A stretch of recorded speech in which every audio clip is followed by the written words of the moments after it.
There was a hand in the darkness, and it held a knife. When the man Jack murders the family of young nobody Owens with that very knife, leaving him to be raised by the denizens of the neighboring graveyard, it is only a matter of time before he must grow up, forsake the safety of the graveyard, and embrace life to the fullest. With gorgeously wrought prose, Neil Gaiman weaves these profound truths into his classic tale.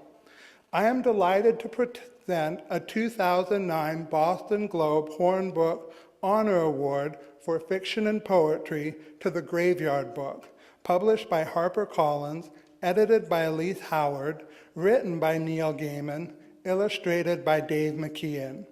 Elise Howard will be accepting for Neil Gaiman.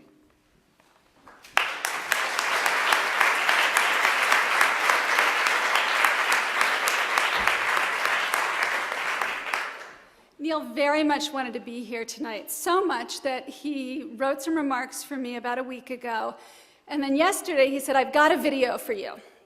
And we sent the video up to Boston and everything worked this afternoon, but unfortunately this evening, only the audio portion is working. So what I need to tell you before you listen to it is that Neil lives in a creaky old house, very much like the house in Coraline, if any of you saw the movie or read that book. And he's got a lot of books, and he's also got several skeletons. So imagine Neil speaking to you, holding one part of one of these skeletons as he speaks.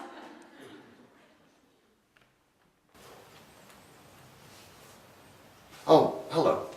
I'm Neil Gaiman, author of The Graveyard Book, which, as you know, this year is a Boston Globe Horn Book, Honours Book. And I wanted to take this opportunity to thank the committee personally.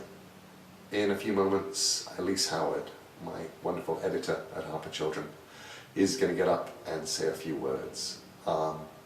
Before she does, I wanted to take this opportunity to say hello to you, to thank Elise, who has been the best editor a boy could have wanted, and also to thank Merrilee Heifetz, my agent, and Elise Marshall, the publicist at Harper Children's, the three witches of the Graveyard Book, who together have really been instrumental in just putting it in front of people and bringing it out. I'm very, very grateful, and thank you again for this honor. And now I'd like to give you a much better speech to be read to you by Elise Howard. Please give her a big hand. At which point he waves the skeleton. Okay. So here's what Neil had to say when he wrote his comments a week ago. I'd like to thank the committee for picking The Graveyard Book. I'd also like to thank them for giving the 2009 Award for Fiction and Poetry to my old friend and countryman Terry Pratchett for his remarkable book, Nation, and to wave at fellow Honors Book author Tobin Anderson, who is not English, but who, oddly enough, I had breakfast with this morning. Not this morning when you're hearing this morning when it was written, which as far as you are concerned, a week ago is in your past. I do not know all the stuff that you know about what has happened this past week. For instance, the shocking revelations about Roger Sutton's bow tie collection, which have kept America agog for the last 3 days, when you have not yet happened when I am. The Graveyard Book is a book about families. It's a book about growing up, about communities, about caring for each other. That the caring in question is going on in a graveyard, and that almost all of the people in the families are dead is true. But if you're writing a book about the value of life, the dead are an excellent cast. They know the value of life, much as the middle-aged and the old finally appreciate the value of youth. And youth is important, more important than anything, because the young are our future.